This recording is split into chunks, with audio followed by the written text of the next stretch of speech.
나눔 서재를 찾아주셔서 진심으로 감사합니다. 오늘도 지혜를 나누는 소중한 시간이 되길 기원합니다. 인생에서 일을 그르치는 경우는 대부분 잘못된 선택에서 비롯됩니다. 만약 과거로 돌아가 다시 선택할 수 있는 기회가 주어진다면 과연 올바른 선택을 할 수 있겠습니까? 곰곰이 생각해 봅니다. 그 선택의 순간을 말입니다.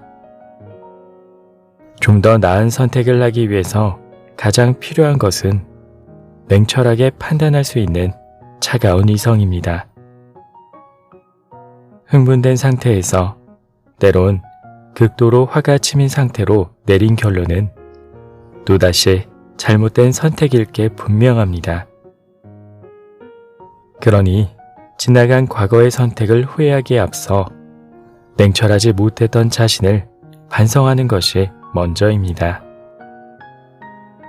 흥분을 가라앉혀야 자신을 제대로 들여다볼 수 있습니다. 그때가 바로 선택의 순간인 것입니다.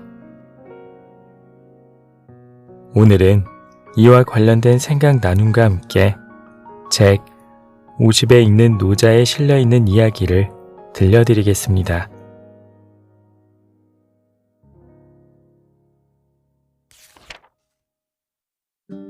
잘 싸우는 사람은 성을 내지 않는다.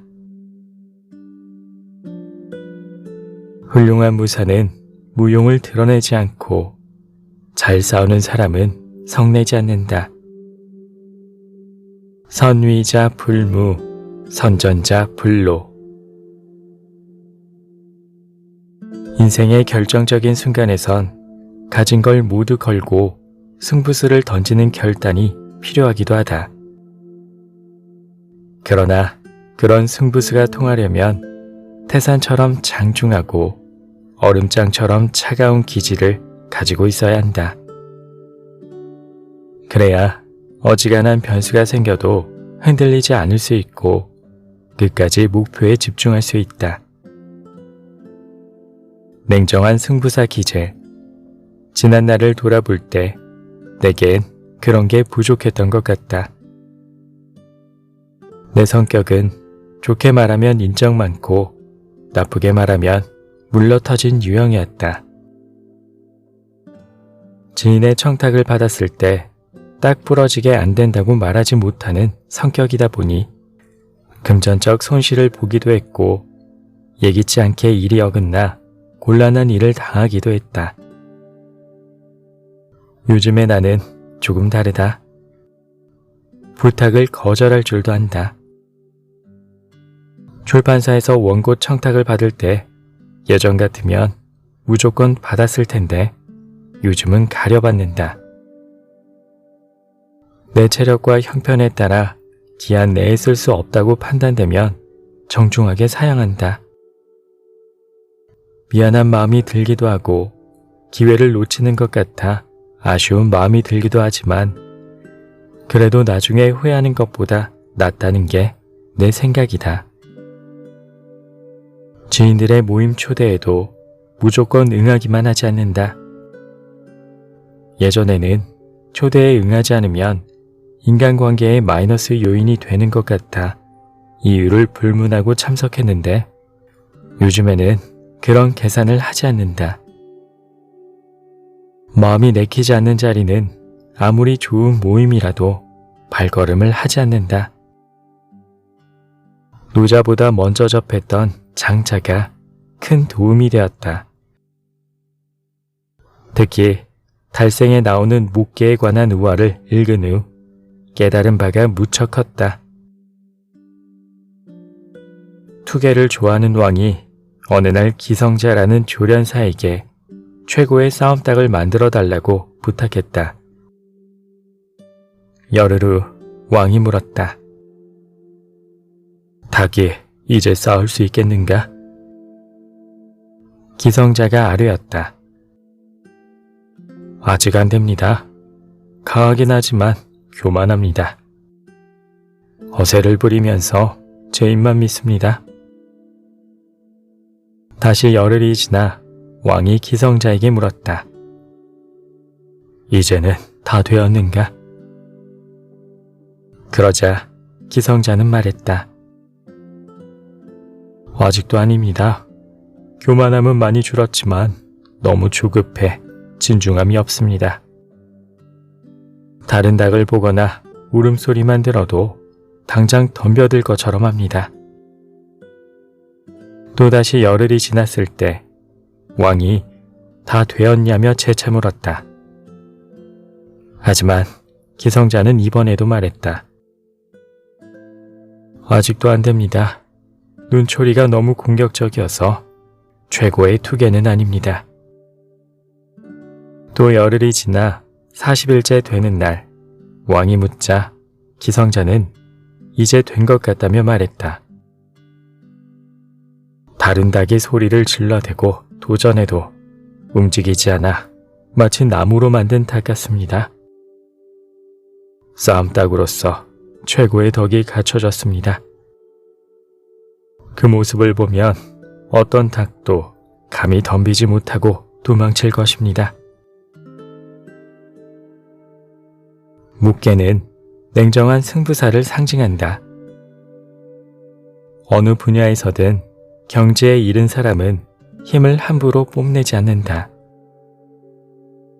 칼을 칼집에 넣은 채 상대에게 무언의 힘을 보여줄 뿐 먼저 칼을 뽑지 않는다. 상대가 깐죽거리며 싸움을 걸어와도 묵계처럼 초연한 마음으로 냉정함을 유지한다.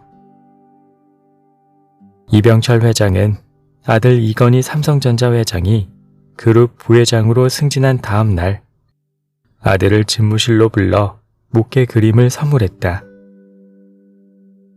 조직이 외파에 흔들릴 때도 묵계와 같은 평정심을 유지하라는 의미였다.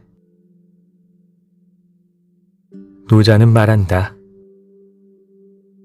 훌륭한 무사는 무용을 드러내지 않고 잘 싸우는 사람은 성내지 않는다. 훌륭한 승자는 맞서지 않는다. 훌륭한 고용이는 스스로를 낮춘다. 이를 일러 다투지 않는 덕이라 하고 용인의 힘이라 하고 하늘을 짝으로 삼는 지극한 일이라고 한다. 도덕경 68장. 잘 싸우는 사람은 상대가 도발적으로 나와도 묵계처럼 흔들리지 않는다. 욕을 하며 화를 북돋아도 냉정함을 잃지 않는다. 때를 기다리다가 상대의 허점이 보일 때 일거에 공격해 승부를 끝낸다. 헤르만 헤세의 청춘은 아름다워 중 클라인과 바그너에 나오는 말에서도 같은 교훈을 얻었다. 가지 굵은 나무 같아라. 의연한 산 같아라. 또 고독한 야수 같아라. 가끔은 높은 곳에서 반짝이는 별 같아라. 세상이 어떻게 변하든 항상 나 자신으로 있으라.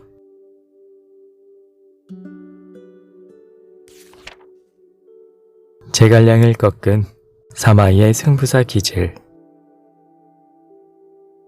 삼국지의 최고 영웅은 제갈량이다. 지략이 탁월해 불리한 전세를 뒤집는 경우도 자주 있었으며 판단력 또한 뛰어나 전쟁에서 나아가야 할 때와 물러나야 할 때를 정확하게 구분했다.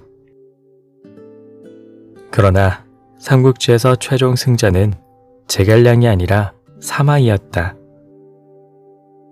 제갈량이 천수를 다해 불가피하게 전세가 넘어간 측면도 있지만 사마이의 승부사 기질이 제갈량을 눌렀다고 볼 수도 있다. 최후의 승부처인 우장원 전투에서 사마이는 철저한 수성 작전을 폈다. 제갈량이 각종 지략으로 사마이의 화를 돋웠지만 사마이는 꿈쩍도 하지 않았다. 백미는 여자의 속옷을 이용한 전략이었다. 제갈량은 사마이가 싸움에 응하지 않자 여자 속옷을 사마이에게 보내 조롱했다. 사마이는 여자같이 유약한 장수라는 모욕적인 프레임을 씌워 그를 흔들어 놓겠다는 계산이었다. 제갈량의 계책은 효과를 발휘했다. 제갈량이 보낸 상자 속에 들어있는 물건이 여자 속옷이라는 걸 알아챈 위나라 참모들은 일제히 분노했다. 즉각 성문을 열고 나가 제갈량과 일전을 벌여야 한다며 목소리를 높였다. 하지만 사마이는 달랐다. 그는 얼굴색 하나 변하지 않았으며 오히려 성문을 더 굳게 닫았다. 자신의 냉정함을 보여줌으로써 역으로 제갈량을 흔들어 놓겠다는 의도에서였다. 조한지에서 항우가 유방에게 패한 것도 같은 맥락으로 설명할 수 있다. 항우는 힘은 셌지만 화를 잘 참지 못하는 스타일이었다. 유방은 항우의 약점을 철저하게 파고들었다. 천하쟁탈전이 막바지에 이르렀을 때 승부가 좀처럼 결정나지 않자 항우는 유방에게 1대1로 맞붙자고 제안한다. 하지만 유방은 바보가 아니었다. 1대1로 붙으면 자신이 질 게 뻔한데 그런 제안을 받아들일 리가 없었다. 항우가 초조해야 한다는 사실을 눈치챈 유방은 심리전으로 맞선다. 성벽 위에 서서 적진을 향해 일장연설을 하는데 항우는 약속을 지키지 않고 폭행과 약탈을 일삼아 진나라와 초나라의 군주를 시해한 대역죄인이라는 것이었다. 유방의 심리전에 말려든 항우는 무모하게 공격을 감행했으며 결국 역공을 당해 천하를 내주고 말았다.